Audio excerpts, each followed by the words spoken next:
अध्याय 2 प्रलोभन और खतरे व्यापार का। जनवरी 1994 में मुझे शिकागो में फ्यूचर्स पत्रिका द्वारा प्रायोजित एक व्यापारिक सम्मेलन में बोलने के लिए कहा गया था। लंच में से एक में मैं ट्रेडिंग के बारे में पुस्तकों के प्रमुख प्रकाशकों में से एक के संपादक के बगल में बैठा था। हम इस बारे में एक जीवंत बातचीत कर रहे थे कि इतने कम लोग व्यापार में सफल क्यों होते हैं, यहाँ तक वे लोग भी जो अन्यथा बहुत कुशल हैं। एक बिंदु पर संपादक ने मुझसे पूछा कि क्या इस घटना के लिए संभावित स्पष्टीकरण यह हो सकता है कि लोग गलत कारणों से व्यापार कर रहे थे। आकर्षण। इस बारे में सोचने के लिए मुझे एक पल के लिए रुकना पड़ा। मैं मानता हूं कि लोगों को व्यापार करने के लिए प्रेरित करने के कई विशिष्ट कारण हैं। कार्रवाई, उत्साह, नायक बनने की इच्छा। जीत से कोई खुद को आकर्षित कर सकता है। यह आत्मदया जो हारने से आती है समस्याएं पैदा करती हैं जो अंततः एक व्यापारियों के प्रदर्शन और समग्र सफलता से अलग होना। लेकिन व्यापार के लिए वास्तविक अंतर्निहित आकर्षण कहीं अधिक मौलिक और सार्वभौमिक है। ट्रेडिंग एक ऐसी गतिविधि है जो व्यक्तिगत रूप से रचनात्मक अभिव्यक्ति की असीमित स्वतंत्रता प्रदान करती है। अभिव्यक्ति की स्वतंत्रता जिसे हम में से अधिकांश ने अपने अधिकांश जीवन के लिए अस्वीकार कर दिया है। बेशक, संपादक ने मुझसे पूछा कि मेरा इससे क्या मतलब है। मैंने समझाया कि कारोबारी माहौल में हम लगभग सभी नियम बनाते हैं। इसका मतलब है कि हम खुद को कैसे व्यक्त करना चुन सकते हैं। इस पर बहुत कम प्रतिबंध या सीमाएं हैं। बेशक कुछ औपचारिकताएं हैं जैसे कि फ्लोर ट्रेडर बनने के लिए एक्सचेंज का सदस्य बनना या ब्रोकरेज खाता खोलने के लिए न्यूनतम वित्तीय आवश्यकताओं को पूरा करना, यदि आप एक ऑफ द फ्लोर ट्रेडर हैं। लेकिन अन्यथा एक बार जब आप व्यापार शुरू करने की स्थिति में होते हैं तो आप इसे कैसे करते हैं, इसकी संभावनाएं लगभग असीमित होती हैं। मैंने उन्हें एक सेमिनार का उदाहरण दिया जिसमें मैंने कई साल पहले भाग लिया था। किसी ने गणना की थी कि यदि आप बॉन्ड फ्यूचर्स, बॉन्ड ऑप्शन और कैश बॉन्ड मार्केट को मिलाते हैं तो 8 बिलियन से अधिक संभावित स्प्रेड कॉम्बिनेशन होंगे। अब आप बाजार की मौजूदा स्थितियों को कैसे पढ़ते हैं, इसके आधार पर समय पर विचार करें और व्यापार के विभिन्न तरीके वस्तुतः असीमित हो जाते हैं। संपादक एक पल के लिए रुका और पूछा, लेकिन इस तरह के अप्रतिबंधित वातावरण तक पहुंच का परिणाम काफी लगातार विफलता में क्यों होगा? मैंने उत्तर दिया, क्योंकि असीमित संभावनाओं के साथ साथ उन संभावनाओं का लाभ उठाने की असीमित स्वतंत्रता व्यक्ति को अद्वितीय और विशिष्ट मनोवैज्ञानिक चुनौतियों के साथ पेश करती है। ऐसी चुनौतियां जिनसे निपटने के लिए बहुत कम लोग ठीक से सुसज्जित होते हैं या उस मामले के बारे में कोई जागरूकता रखते हैं। और लोग वास्तव में किसी चीज पर काबू पाने के लिए काम नहीं कर सकते हैं अगर उन्हें इसकी समस्या का पता भी नहीं है। स्वतंत्रता महान है। हम सभी स्वाभाविक रूप से इसे चाहते हैं, इसके लिए प्रयास करते हैं, यहाँ तक कि इसके लिए तरसते भी हैं। लेकिन इसका मतलब यह नहीं है कि हमारे पास ऐसे वातावरण में प्रभावी ढंग से काम करने के लिए उपयुक्त मनोवैज्ञानिक संसाधन हैं जिसमें कुछ, यदि कोई हो, सीमाएं हैं और जहां खुद को भारी नुकसान पहुंचाने की क्षमता मौजूद है। लगभग सभी को कुछ मानसिक समायोजन करने की आवश्यकता होती है, चाहे उनकी शैक्षिकी पृष्ठभूमि कुछ भी हो, बुद्धिमत्ता या वे अन्य प्रयासों में कितने सफल रहे हैं। मैं जिस तरह के समायोजन की बात कर रहा हूँ वो एक आंतरिक मानसिक संरचना बनाने के साथ करना है जो व्यापारी को कुछ भी करने की स्वतंत्रता और वित्तीय और मनोवैज्ञानिक क्षति दोनों का अनुभव करने के लिए मौजूद क्षमता के बीच सबसे बड़ी मात्रा में संतुलन प्रदान करता है। उस स्वतंत्रता का प्रत्यक्ष परिणाम एक मानसिक संरचना बनाना काफी कठिन हो सकता है, खासकर यदि आप जो स्थापित करना चाहते हैं वो आपके पहले से विश्वास के विपरीत है। लेकिन हम में से जो व्यापारी बनना चाहते हैं उनके लिए उपयुक्त संरचना बनाने की कठिनाई हमेशा मानसिक प्रतिरोध के एक बैकलॉग से जटिल होती है जो हमारे जीवन के शुरुआती चरणों में विकसित होना शुरू हो जाती है। हम सभी का जन्म किसी न किसी प्रकार के सामाजिक वातावरण में हुआ है। एक सामाजिक परिवेश या समाज, चाहे वो परिवार, शहर, राज्य या देश हो, संरचना के अस्तित्व को दर्शाता है। सामाजिक संरचनाओं में नियम, प्रतिबंध, सीमाएं और विश्वासों का एक समूह होता है जो व्यवहार का एक कोड बन जाता है जो उस सामाजिक संरचना के भीतर व्यक्तियों को स्वयं को व्यक्त कर सकता है या नहीं कर सकता है। इसके अलावा सामाजिक संरचना की अधिकांश सीमाएं हमारे जन्म से पहले ही स्थापित हो गई थीं। दूसरे शब्दों में, जब तक हम में से कोई भी यहाँ पहुँचता है, तब तक हमारी व्यक्तिगत अभिव्यक्ति को नियंत्रित करने वाली अधिकांश सामाजिक संरचना जगह में होती है और अच्छी तरह से स्थापित होती है। यह देखना आसान है कि समाज की संरचना की आवश्यकता और व्यक्ति की आत्म अभिव्यक्ति की आवश्यकता संघर्ष क्यों कर सकती है। प्रत्येक व्यक्ति जो व्यापार की कला में महारत हासिल करना चाहता है, उसे ऐसे ही एक बुनियादी संघर्ष का सामना करना पड़ता है। मैं चाहता हूं कि आप अपने आप से पूछें कि इस ग्रह पर पैदा होने वाले प्रत्येक बच्चे के लिए कौन सी एक विशेषता, व्यक्तिगत अभिव्यक्ति का एक रूप, सामान्य है। भले ही बच्चा किस स्थान, संस्कृति या सामाजिक स्थिति में पैदा हुआ हो। उत्तर जिज्ञासा है। हर बच्चा जिज्ञासु होता है। हर बच्चा सीखने को उत्सुक होता है। उन्हें छोटी सीखने की मशीन के रूप में वर्णित किया जा सकता है। जिज्ञासा की प्रकृति पर विचार करें। अपने सबसे मौलिक स्तर पर यह एक शक्ति है। अधिक विशेष रूप से यह एक आंतरिक निर्देशित बल है, जिसका अर्थ है कि बच्चे को कुछ सीखने के लिए प्रेरित करने की कोई आवश्यकता नहीं है। छोड़ा दिया अपने बच्चे स्वाभाविक रूप से अपने परिवेश का पता लगाएंगे। क्या अधिक है, इस आंतरिक निर्देशित बल का भी अपना एजेंडा है। दूसरे शब्दों में, भले ही सभी बच्चे जिज्ञासु हों, सभी बच्चे स्वाभाविक रूप से समान चीजों के बारे में उत्सुक नहीं होते हैं। हम में से प्रत्येक के अंदर कुछ न कुछ है जो हमारी जागरूकता को निर्देशित करता है। यहाँ तक शिशुओं को भी पता चल जाता है कि उन्हें क्या चाहिए और क्या नहीं। जब वयस्कों को एक शिशु द्वारा व्यक्त व्यक्तित्व के इस अद्वितीय प्रदर्शन का सामना करना पड़ता है, तो वे आमतौर पर आश्चर्यचकित होते हैं। वे मानते हैं कि शिशुओं के अंदर कुछ भी नहीं है जो उन्हें विशिष्ट बनाता है कि वे कौन हैं। शिशु अपने व्यक्तित्व को और कैसे व्यक्त करेंगे, बजाय इसके कि उनके वातावरण में जो उन्हें आकर्षित करता है या उन्हें पीछे हटाता है। मैं इस आंतरिक निर्देशित मार्गदर्शन को प्राकृतिक आकर्षण का बल कहता हूँ। प्राकृतिक आकर्षण केवल वे चीजें हैं जिनके बारे में हम स्वाभाविक या भावुक रुचि महसूस करते हैं। हमारी दुनिया एक बड़ी और विविध दुनिया है, और यह हम में से प्रत्येक को सीखने और अनुभव करने के लिए बहुत कुछ प्रदान करती है।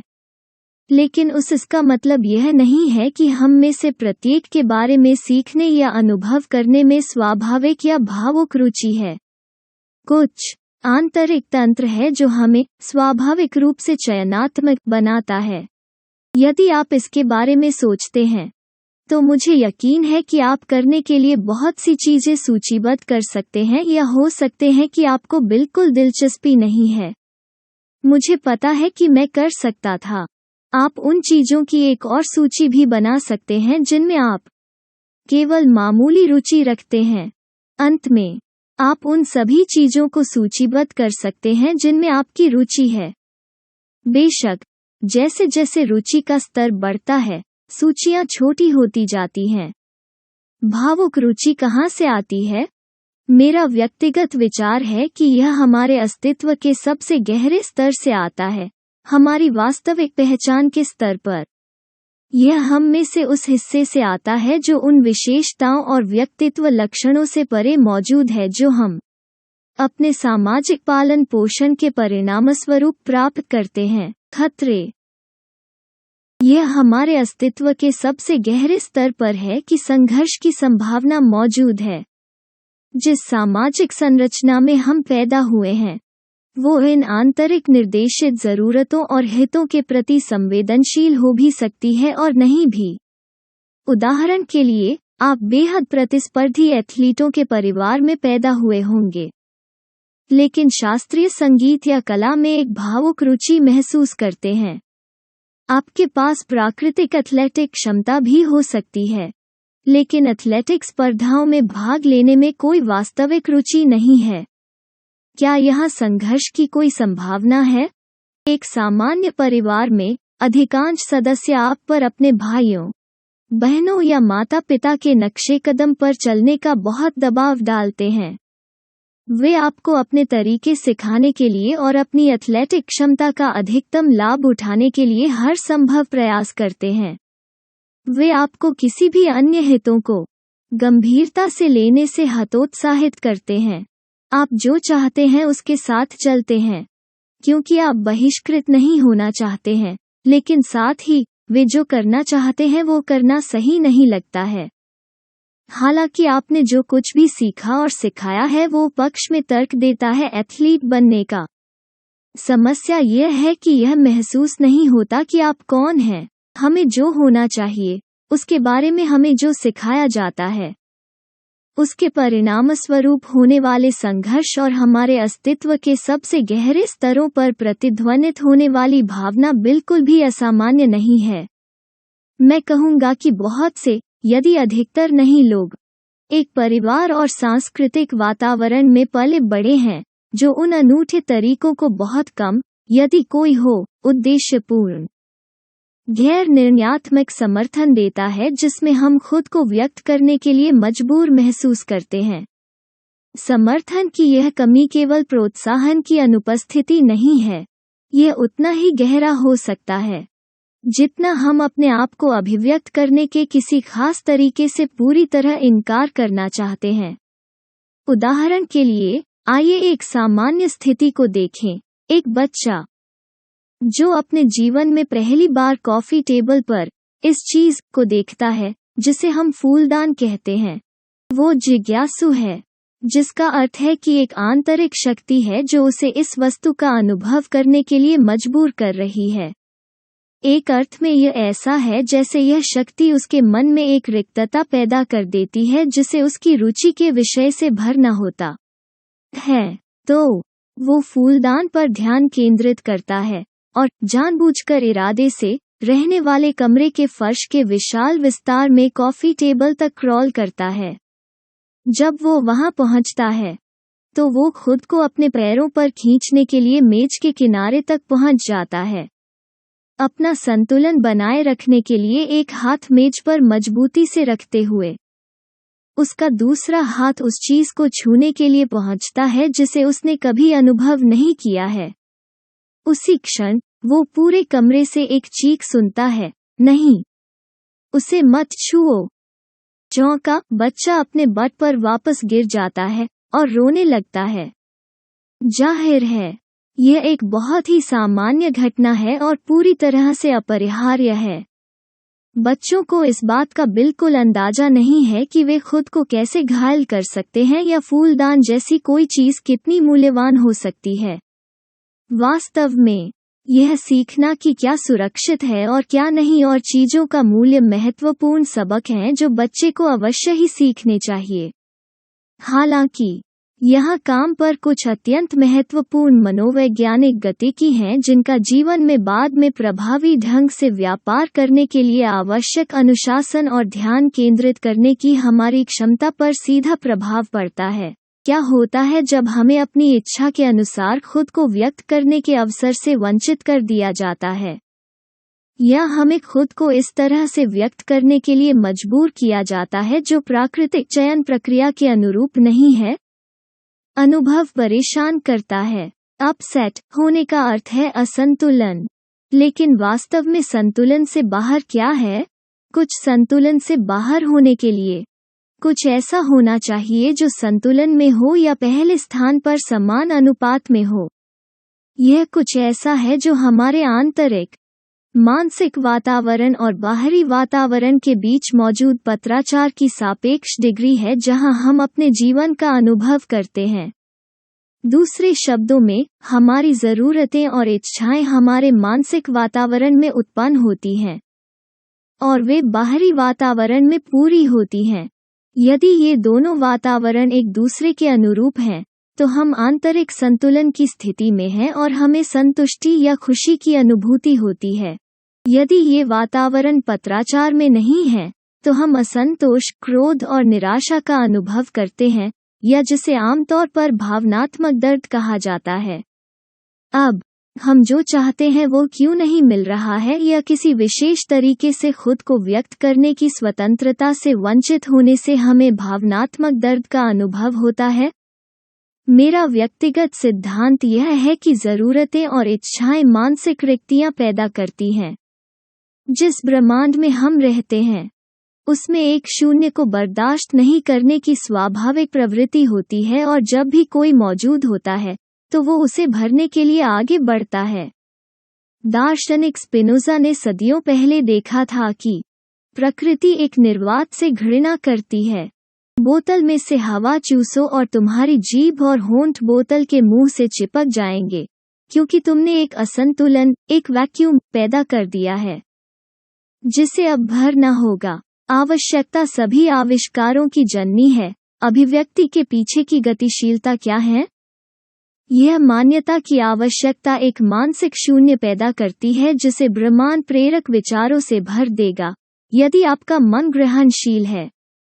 विचार, बदले में, आंदोलन और अभिव्यक्ति को प्रेरित कर सकते हैं जिसके परिणामस्वरूप उस आवश्यकता की पूर्ति होती है। इस संबंध में, मुझे लगता है कि हमारा मानसिक वातावरण बड़े पैमाने पर ब्रह्मांड की तरह काम करता है।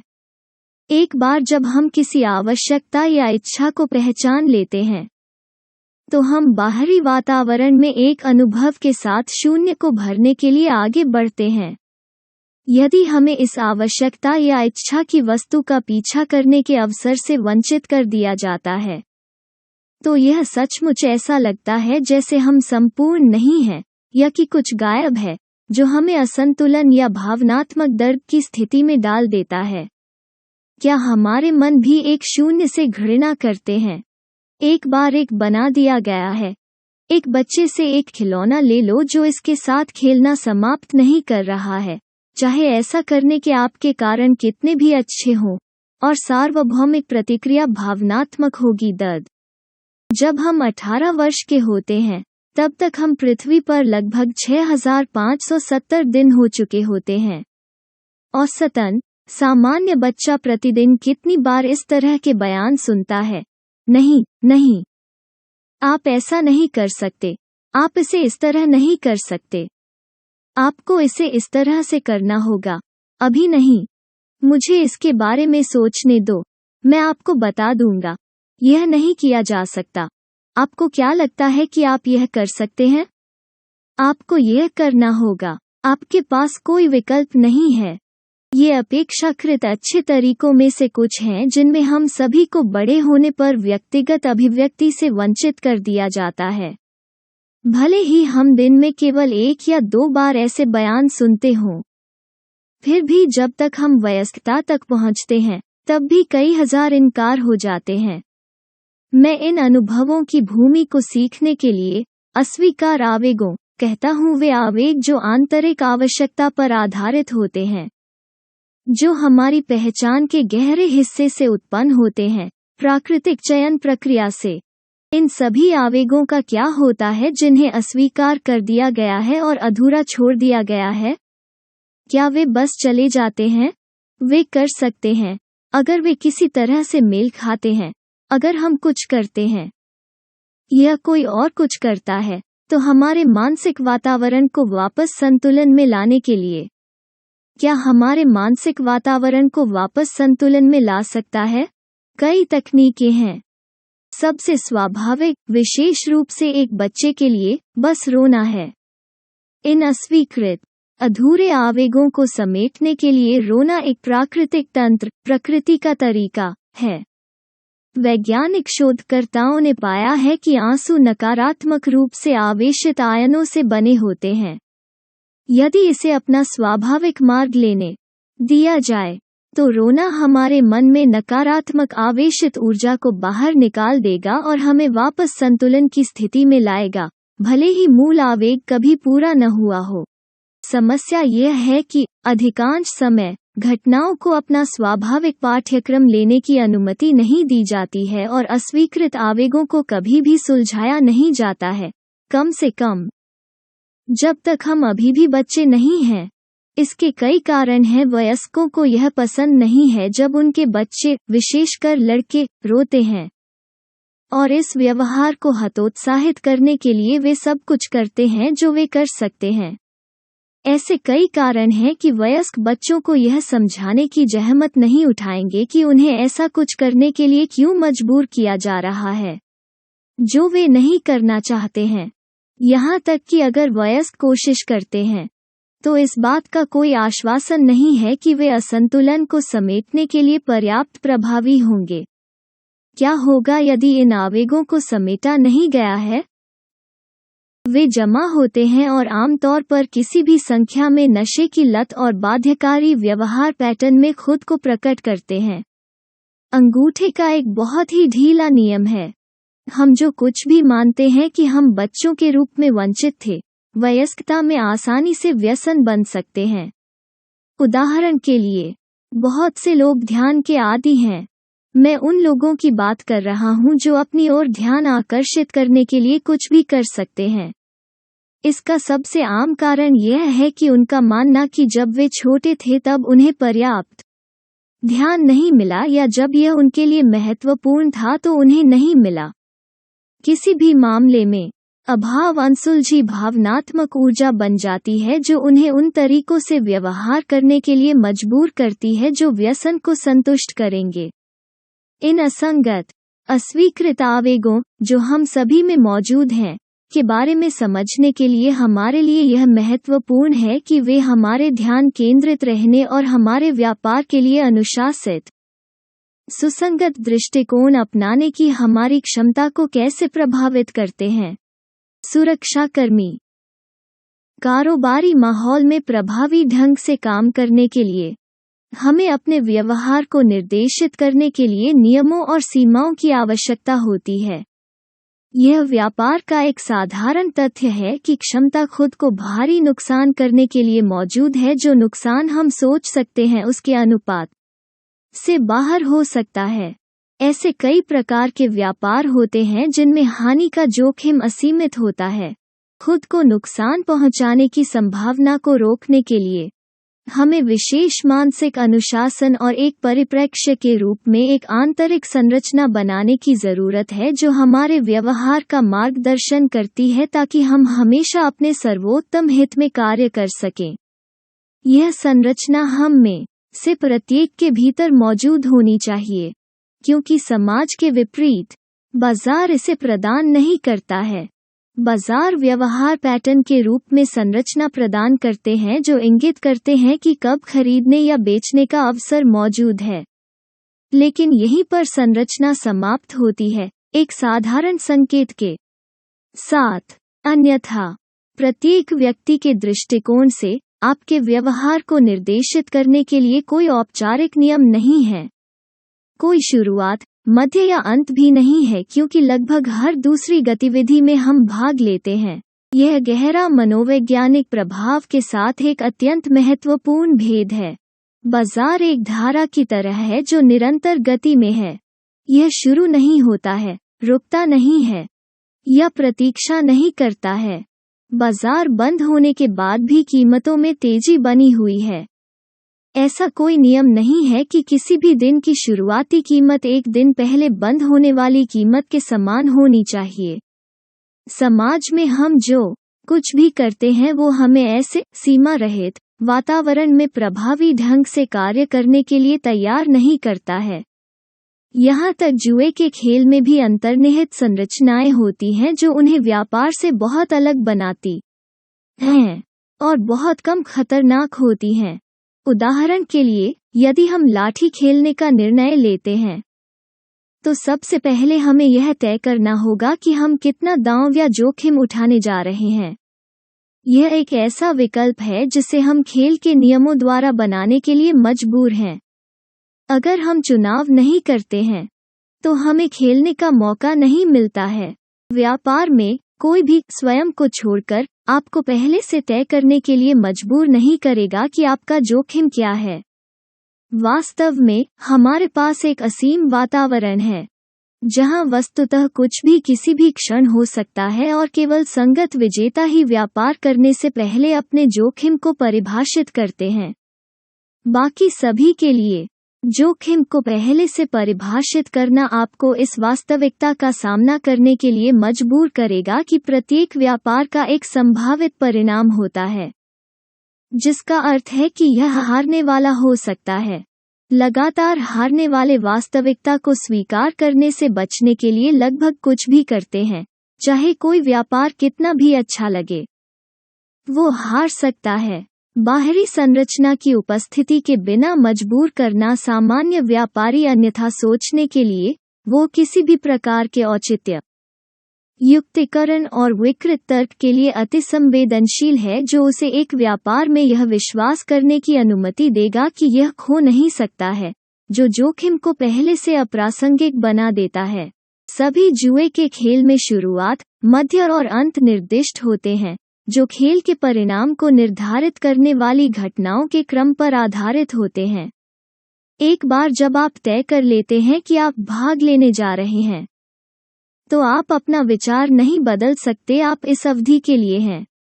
यह व्यापार के बारे में सच नहीं है। व्यापार में कीमतें निरंतर गति में होती हैं। कुछ भी तब तक शुरू नहीं होता जब तक आप इसे तय नहीं करते। यह तब तक चलता है जब तक आप चाहते हैं, और यह तब तक समाप्त नहीं होता जब तक आप इसे खत्म नहीं करना चाहते। आपने जो भी योजना बनाई है या करना चाहते हैं, उसके बावजूद कई मनोवैज्ञानिक कारक खेल में आ सकते हैं, जिससे आप विचलित हो जाते हैं, अपना मन बदल लेते हैं, डर जाते हैं या अति आत्मविश्वासी हो जाते हैं। दूसरे शब्दों में, आपको अनिश्चित तरीके से व्यवहार करने का कारण बनता है और अनपेक्षित। चूंकि जुए के खेल का औपचारिक अंत होता है, वे प्रतिभागी को एक सक्रिय हारने वाले के रूप में मजबूर करते हैं। यदि आप हारने के क्रम में हैं, तो आप ऐसा करने के लिए एक सचेत निर्णय लिए बिना हारते नहीं रह सकते।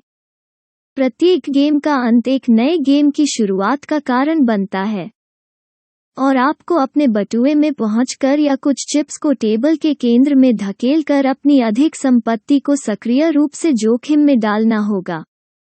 ट्रेडिंग का कोई औपचारिक अंत नहीं होता है।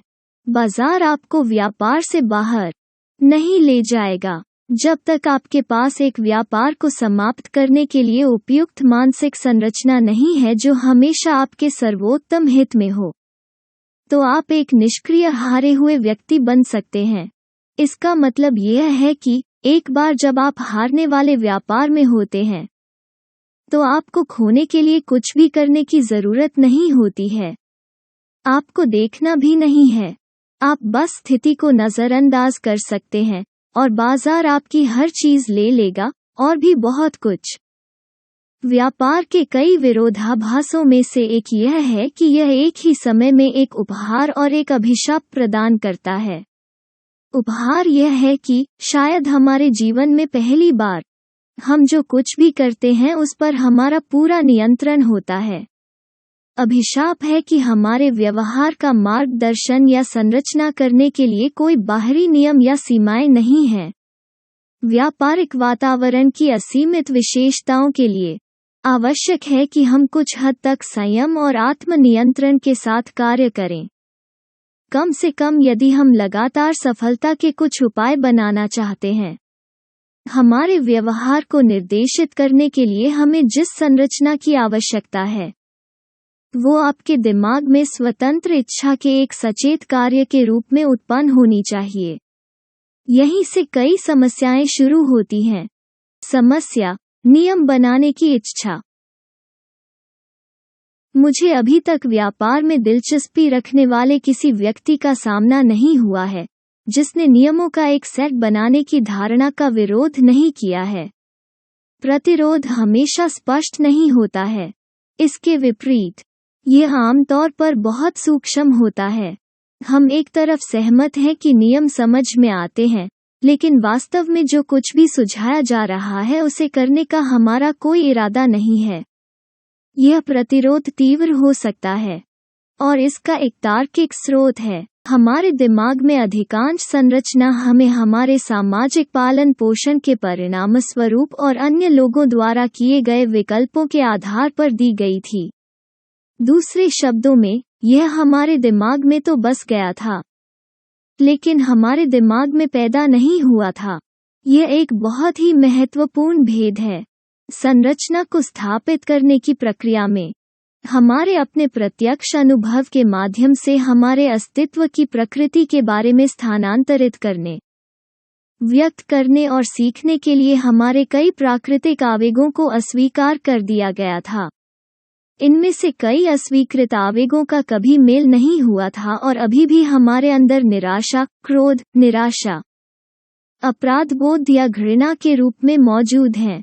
इन नकारात्मक भावनाओं का संचय हमारे मानसिक वातावरण के अंदर एक शक्ति के रूप में कार्य करता है, जिससे हम किसी भी चीज का विरोध करते हैं जो हमें स्वतंत्रता से वंचित करती है और जो हम चाहते हैं जब हम चाहते हैं। दूसरे शब्दों में, जिस कारण से हम पहली बार व्यापार करने के लिए आकर्षित होते हैं, रचनात्मक अभिव्यक्ति की असीमित स्वतंत्रता, वही कारण है कि हम नियमों और सीमाओं के निर्माण के लिए एक प्राकृतिक प्रतिरोध महसूस करते हैं जो हमारे व्यवहार को उचित रूप से निर्देशित कर सकते हैं। ऐसा लगता है जैसे हमें एक यूटोपिया मिल गया है जिसमें पूर्ण स्वतंत्रता है, और फिर कोई हमें कंधे पर थपथपाता है और कहता है, अरे, आपको नियम बनाने होंगे, और इतना ही नहीं, आपको पालन करने के लिए अनुशासन भी रखना होगा। नियमों की आवश्यकता पूरी तरह से समझ में आ सकती है, लेकिन इन नियमों को बनाने के लिए प्रेरणा उत्पन्न करना मुश्किल हो सकता है जब हम अपने अधिकांश जीवन को इनसे मुक्त करने का प्रयास कर रहे हैं। ये आमतौर पर बहुत कुछ लेता है। एक संगठित, सुसंगत और विवेकपूर्ण धन प्रबंधन दिशानिर्देशों को प्रतिबिंबित करने वाली व्यापारिक व्यवस्था द्वारा स्थापित और पालन करने के लिए हमारे प्रतिरोध के स्रोत को तोड़ने के लिए दर्द और पीड़ा। अब, मैं यह नहीं कह रहा हूं कि एक सफल व्यापारी बनने के लिए आपको अपनी सभी पिछली निराशाओं और निराशाओं को समेटना होगा, क्योंकि ऐसा नहीं है, और आपको निश्चित रूप से पीड़ित नहीं होना है। मैंने कई व्यापारियों के साथ काम किया है जिन्होंने निरंतरता के अपने उद्देश्यों को हासिल किया है और इनकार किए गए आवेगों के अपने बैकलॉग को सुझाने के लिए कुछ भी नहीं किया है। हालांकि, मैं यह कह रहा हूं कि आप इस बात पर ध्यान नहीं दे सकते कि आपको उस तरह की मानसिक संरचना के निर्माण में कितना प्रयास और ध्यान देना पड़ सकता है जो नकारात्मक प्रभाव की भरपाई करता है। अस्वीकृत आवेगों का कौशल स्थापित करने की आपकी क्षमता पर हो सकता है जो आश्वासन देगा एक व्यापारी के रूप में आपकी सफलता। समस्या, जिम्मेदारी लेने में विफलता। ट्रेडिंग को तत्काल परिणाम के साथ एक शुद्ध, भार रहित व्यक्तिगत पसंद के रूप में वर्णित किया जा सकता है। याद रखें, कुछ भी नहीं होता है जब तक हम शुरू करने का फैसला नहीं करते। यह तब तक चलता है जब तक हम चाहते हैं, और यह तब तक खत्म नहीं होता जब तक हम रुकने का फैसला नहीं करते। ये सभी शुरुआत, मध्य और अंत उपलब्ध जानकारी की हमारी व्याख्या का परिणाम है और हम अपनी व्याख्या पर कैसे कार्य करना चुनते हैं। अब, हम चुनाव करने की स्वतंत्रता चाहते हैं, लेकिन इसका मतलब यह नहीं है कि हम तैयार हैं और परिणामों के लिए जिम्मेदारी स्वीकार करने के लिए तैयार हैं। जो व्यापारी अपनी व्याख्याओं और कार्यों के परिणामों के लिए जिम्मेदारी स्वीकार करने के लिए तैयार नहीं हैं, वे खुद को एक दुविधा में पाएंगे। कोई ऐसी गतिविधि में कैसे भाग लेता है जो पसंद की पूर्ण स्वतंत्रता की अनुमति देता है, और साथ ही जिम्मेदारी लेने से बचें यदि किसी के परिणाम विकल्प अप्रत्याशित हैं और किसी की पसंद के नहीं हैं। व्यापार की कठिन वास्तविकता यह है कि यदि आप निरंतरता बनाना चाहते हैं तो आपको इस आधार से शुरुआत करनी होगी कि परिणाम चाहे जो भी हो, आप पूरी तरह से जिम्मेदार हैं। यह जिम्मेदारी का एक स्तर है जिसे कुछ लोगों ने व्यापारी बनने का निर्णय लेने से पहले चाहा है।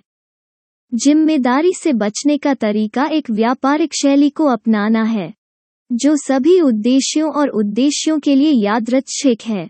मैं रैंडम ट्रेडिंग को खराब नियोजित ट्रेडों या ट्रेडों के रूप में परिभाषित करता हूं जिनकी योजना बिल्कुल नहीं है। यह एक असंगठित दृष्टिकोण है जो बाजार चर के असीमित सेट को ध्यान में रखता है, जो आपको यह पता लगाने की अनुमति नहीं देता है कि क्या लगातार आधार पर काम करता है और क्या नहीं। यादृच्छिकता जिम्मेदारी के बिना असंरचित स्वतंत्रता है।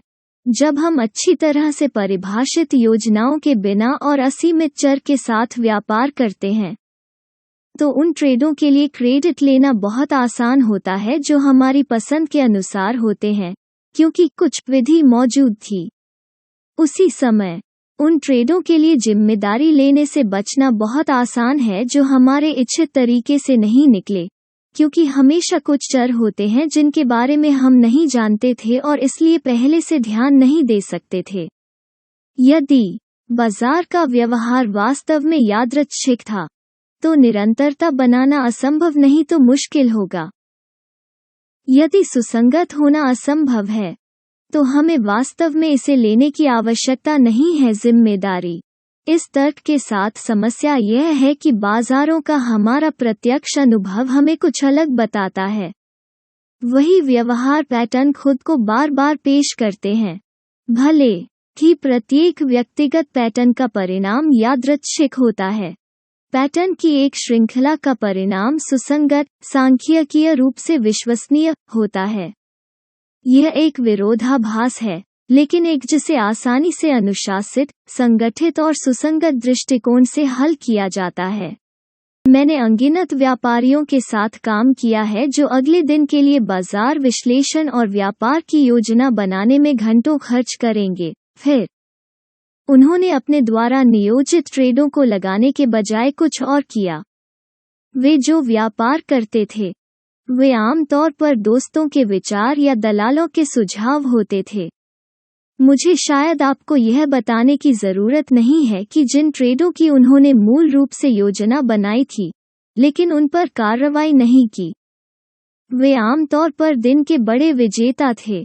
यह इस बात का एक उत्कृष्ट उदाहरण है कि हम कैसे असंरचित यादृच्छिक व्यापार के प्रति संवेदनशील हो जाते हैं, क्योंकि हम जिम्मेदारी से बचना चाहते हैं। जब हम अपने स्वयं के विचारों पर कार्य करते हैं तो हम अपनी रचनात्मक क्षमताओं को लाइन में लगाते हैं और हमें तुरंत प्रतिक्रिया मिलती है कि हमारे विचारों ने कितनी अच्छी तरह काम किया। किसी भी असंतोषजनक परिणाम को युक्तिसंगत बनाना बहुत कठिन है।